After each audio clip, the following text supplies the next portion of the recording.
Violence violence violence. Record check कर लो, मैं आज तक एक फाइट नहीं हारा।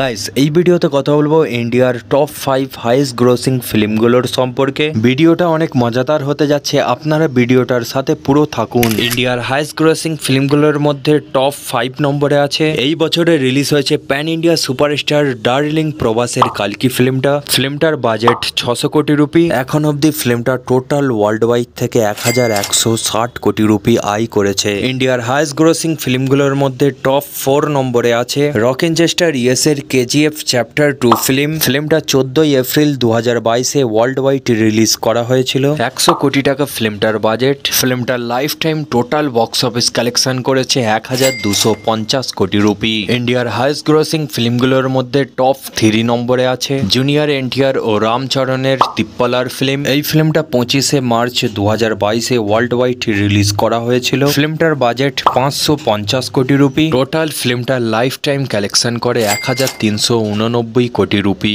ইন্ডিয়ার হাইয়েস্ট গ্রসিং ফিল্মগুলোর মধ্যে টপ 2 নম্বরে আছে প্যান ইন্ডিয়া সুপারস্টার প্রভাসের বাহুবলী 2 ফিল্মটা 28 এপ্রিল 2017-তে ফিল্মটা ওয়ার্ল্ড ওয়াইড রিলিজ করা হয়। গাইস এই ফিল্মটার বাজেট ছিল 250 কোটি রুপি। ফিল্মটার life time total world wide box office collection করে 1810 কোটি রুপি। জিয়া গাইস ইন্ডিয়ার টপ 5 হাইয়েস্ট গ্রসিং ফিল্মগুলোর মধ্যে প্যান ইন্ডিয়া সুপারস্টার প্রভাসের দুটো ফিল্ম এন্ট্রি হয়েছে। এবার ইন্ডিয়ার হাইয়েস্ট গ্রসিং ফিল্মগুলোর মধ্যে নাম্বার 1-এ আছে আমির খানের ফিল্ম দাঙ্গল। গাইস এই ফিল্মটা 23 ডিসেম্বর 2016-তে ওয়ার্ল্ড ওয়াইড রিলিজ করা হয়েছিল। ফিল্মটা রিলিজ হতেই বক্স অফিসে ভাঙচুর লাগিয়ে দিয়েছিল। জিয়া গাইস ফিল্মটার বাজেট মাত্র 80 কোটি রুপি আর ফিল্মটা total world wide box office থেকে কালেকশন করে 2500 কোটি রুপি। জিয়া গাইস টপ হাইয়েস্ট গ্রসিং ফিল্মগুলোর মধ্যে আমির খানের দাঙ্গল ফিল্মটা 1 নম্বরে আছে। এই ফিল্মটার ধারের কাছেও ইন্ডিয়ার এখনো অবধি কোনো ফিল্মই যেতে পারেনি।